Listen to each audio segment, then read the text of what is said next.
د خیبر پښتونخوا سرخار پیښور کې د غزل په نوم مشهور یو نرخزي چې خپل نوم یې طاهرو نامعلومه کسانو په چړو وخلې وجلې دي. د پیښور د فقیرآباد سیمې د پولیسو د مشر یا اس پی سید طلال احمد لمه د پیښه پرون د جمعې پرورځ د پیښور پرنګ روډ د عباسین یونیورسيټي ترڅنګ رامنځته شوې ده. اس پی طلال محمد د پیښې په اړوند رسنو ته په لیګل خپل یو بیان کې ویلي چې پولیسو ته اطلاع ترلاسه شوې وه چې د عباسین یونیورسيټي ترڅنګ یو پلازه کې یو نرخزي وجل شوی دی. هغه ویلي چې کله چې پولیس موقع ته ورسېدل نو دغلته ولیدل چې د غزل په نوم مشهور نرخزي په وینو کې لت پت پروت و. د پولیسو مشر ویلي چې یاد نرخزي نامعلومو کسانو په چړو وخلي او بیا له موقع تښتېدلی دی. اس پی سید طلال احمد وایي چې پولیسو د وجل شوي نرخزي مړی د پوسټمارټم لپاره روغتون ته لیږلي او د پی پلټنې له خرړه پیل کړي دي. د پولیسو دغه مشر ویلي چې لومړی معلومات خایي چې یاد نرخزي د ذاتي توتریخوالي په اساس وجل شوی، خو وایي چې په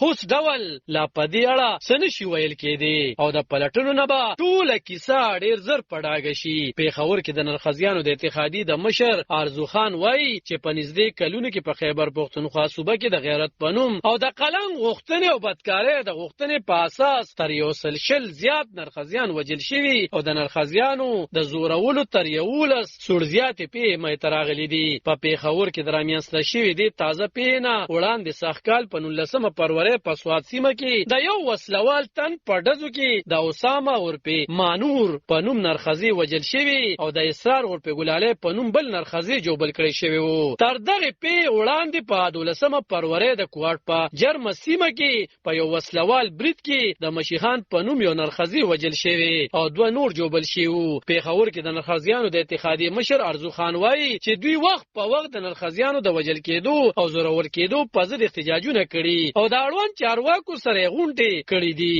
خو وایي چې د دوی احتجاجونه غونډو هیڅ نتیجه نه ده ورکړې. روز پر ورځ زمونږ د خواجه سرو د وجلو او زورولو پیښې زیاتېږي. موږ غیر محفوظه یو. دا مهال موږ د خپل ځایګون ورځې خوم نه مانځو او خپلو فعالیتونو نه مو خوم لاس اغستی دی. نرخزي ارزو خان وایي تر اوسه حکومت دوی په غوښتنو هیڅ غوږ نه دی ګرځولی او حتی دوی چې کله شناختی کارډونه جوړوي نو د خواجه سره په توګه په خپل رجسټریشن کولو کې خوم د زیاتو کړهونو سره مخ کیږي. اس پی طلال احمد بیا وایي چې په پیښور کې د نرخزي د وجل کېدو لپاره رستو هغه د نرخزیانو د ټولنې مشرانو سره لیدلی او هغوی ته باور ورکړی دی چې د دې پیښې به سخت سره پلټنې کول کیږي او پکې ککړ کسان به محکمې ته راکش کول شي. د نرخزیانو مشر ارزو خان وایي چې تیر کال هم په خیبر پښتونخوا کې تر 12 زیات نرخزیان وجل شوي او پولیسو هغوی سره ژمنې کړې وې چې نور به د نرخزیانو تحفظ باوري کولی شي، خو هغه وایي چې په دغو ژمنو کې لا هیڅ عمل نه دی شوی او پښتونخوا کې په نرخزیانو ورځ تر بلې د ژوند ساحه تنګیږي. طالب